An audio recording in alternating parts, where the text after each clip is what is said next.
Morning, I'm Rebecca Kershaw and I'm an apprentice solicitor here at Ridley and Hall. Morning, I'm David Wilson, obviously also working at Ridley and Hall. I work in the litigation department, and today we're going to look at common problems that landlords may have with their tenants and how to use the Section 8 procedure to deal with those problems if necessary. We're not today going to deal with the Section 21 procedure, which could also be used, and that's perhaps a discussion for a different day. So what are the main problems the landlord may have with their tenant? Sure, I think the main problem is where the tenant stops paying rent or doesn't pay on a regular basis, and also there may be problems where, for example, the tenant's causing damage to the property, or, for example, causing a nuisance with the neighbours, both of which are probably breaches of their tenancy agreement.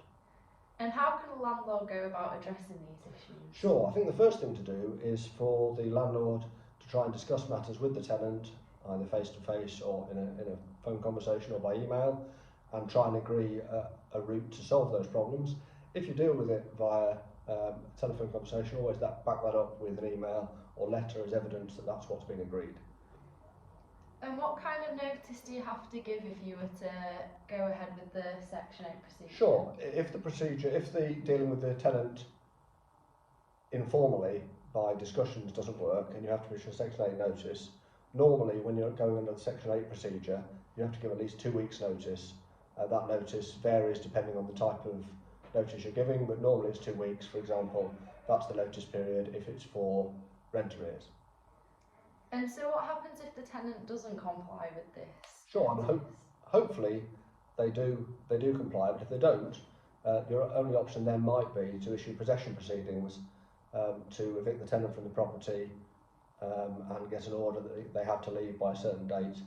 And if you have to do that, then you have to start those proceedings, and those proceedings will be started in the court that's local to the tenant. In other words, where the tenant lives, not where the landlord lives.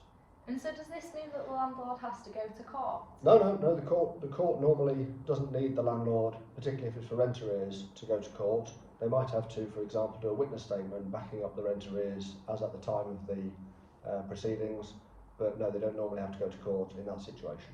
And roughly how long does this process take? It depends, unfortunately. Once you've issued the possession proceedings, the court then has to arrange a court hearing, and that depends on the court backlog or whether they've got sufficient staff to deal with it at that time.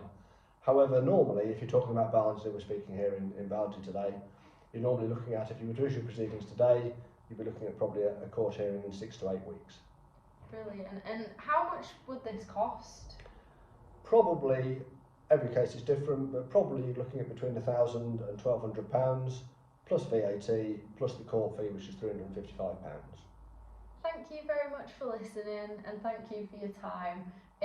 If you've still got any further questions, linked below is Ridley and Hall's number and email address. Thank you. Bye. Bye.